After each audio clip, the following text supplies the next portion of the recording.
High friends, welcome back to my channel PHP শিখুন বাংলায়। এর মাধ্যমে আপনারা step by step PHP programming শিখতে পারবেন। তো এখানে আমি বাংলাতে বিভিন্ন পিএইচপির শুরু থেকে শেষ অবধি বিভিন্ন রকম ভিডিওর মাধ্যমে বা বিভিন্ন রকম ক্লাসের মাধ্যমে তোমাদেরকে পিএইচপি শেখাবো।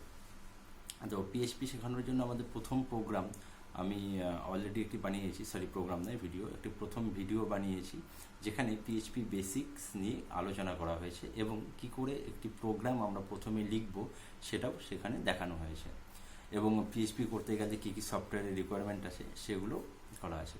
তো তোমরা যদি সেই ভিডিওটি দেখে থাকো তাহলে তোমরা নিশ্চয়ই পিএইচপি বেসিক সম্পর্কে কিছু জেনেছো। আর যদি তোমরা সেই ভিডিওটি যদি না দেখে থাকো তাহলে তোমাদেরকে আমি অনুরোধ করব সেই ভিডিওটি দেখে এসো এবং এরপরেই এই ভিডিওটি দেখো, তাহলে স্টেপ বাই স্টেপ তোমরা শিখতে পারবে।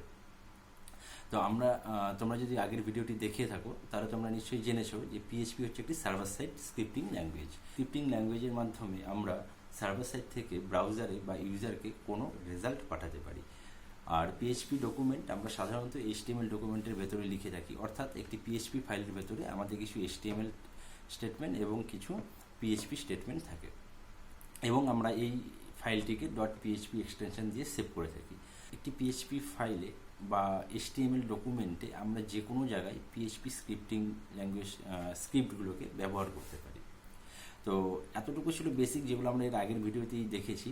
তো আজকে যেটা নিয়ে আলোচনার বিষয় সেটা হচ্ছে পিএইচপি কি কেস সেন্সিটিভ ল্যাঙ্গুয়েজ। তো আমি প্রথমে বলবো যে না, পিএইচপি কেস সেন্সিটিভ নয়, আবার কিছুটা কেস সেন্সিটিভ। অর্থাৎ আমরা যদি এক অর্থে বলি যে পিএইচপি হচ্ছে পার্শিয়ালি কেস সেন্সিটিভ।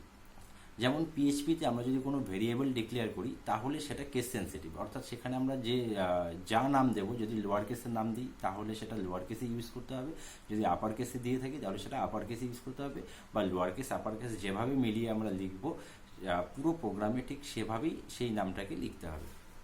একই রকম আমরা যদি ক্লাস দেখি তাহলে ক্লাসেও কিন্তু আর বেশিরভাগ যে স্টেটমেন্টগুলো বা কোডগুলো আছে সেগুলো আমাদের কেস সেন্সিটিভ নয়। তো এর জন্য আমরা পিএইচপিকে পার্শিয়ালি কেস সেন্সিটিভ বলে থাকি এবং এই ভিডিওর মাধ্যমে এই কেস সেন্সিটিভের কিছু উদাহরণ দেখে নেব। আর আরেকটা যেটা জিনিস দেখবো সেটা হচ্ছে আমরা এই পিএইচপি প্রোগ্রামে বা পিএইচপি স্ক্রিপ্ট লেখার সময় কি করে কমেন্টস লাইন ইউজ করব।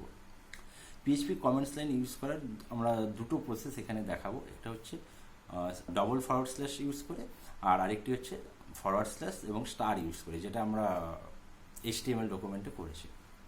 তাহলে চলো বন্ধুরা, কমেন্ট লাইন্স কী করে ইউজ করব সেটা একটু দেখে নিই, আর আমাদের যে কেস সেন্সিটিভের যে উদাহরণ আছে সেই উদাহরণগুলো একটু দেখে নিই, একটা উদাহরণ দেখে নিই। আর একটা কথা বলে দিই যে আমি এখানে খুব বেশি ভেরিয়েবল সম্পর্কে বলছি না এই ভিডিওতে, কারণ আমরা ভেরিয়েবল নিয়ে এরপরে একটি ভিডিও বানাবো এবং তোমাদেরকেও বলবো সেই ভিডিওটি দেখার জন্য। এবং আমাদের এই চ্যানেলের সমস্ত ভিডিও মানে পিএইচপি বাংলায় শিখুন এখানে সমস্ত ভিডিওগুলো পাওয়ার জন্য চ্যানেলটিকে অবশ্যই সাবস্ক্রাইব করে রাখুন এবং প্রতিটা ভিডিও স্কিপ না করে পুরোটা দেখুন স্টেপ বাই স্টেপ। এবং আমার আগের ভিডিওটি যদি দেখে না থাকো তাহলে আমার আবার অনুরোধ করছি যে আগের ভিডিওটি দেখে আসো, তাহলে তোমাদের মধ্যে ক্লিয়ার হয়ে যাবে যে পিএইচপি কীভাবে লিখতে হয় এবং পিএইচপি প্রোগ্রামটা কী, তার বেসিক কনসেপ্টটা তোমাদের মধ্যে চলে আসবে। তাহলে চলো আমরা শুরু করছি যে পিএইচপি কমেন্টস কী করে করব।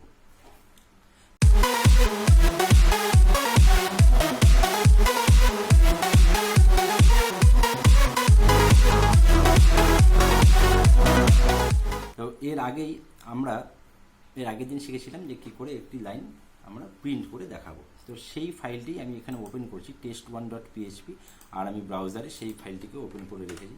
তো এখানে আমি একটি কমেন্টস লাইন অ্যাড করতে চাই। তো কমেন্টস লাইন অ্যাড করার জন্য আমরা এখানে $/ ইউজ করব।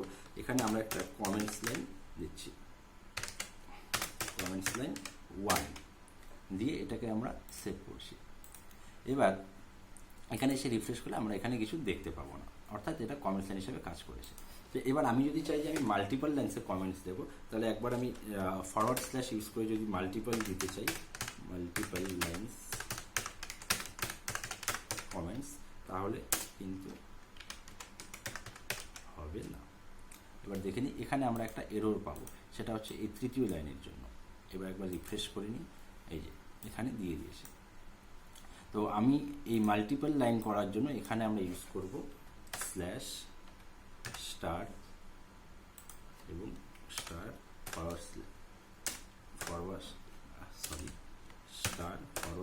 দিয়ে শেষ করব। তাহলে এটা হচ্ছে আমাদের মাল্টিপল লাইনের কমেন্টসে ব্যবহার করার প্রসেস। এবার এখানে যদি রিফ্রেশ করি তাহলে এটা কাজ করছে।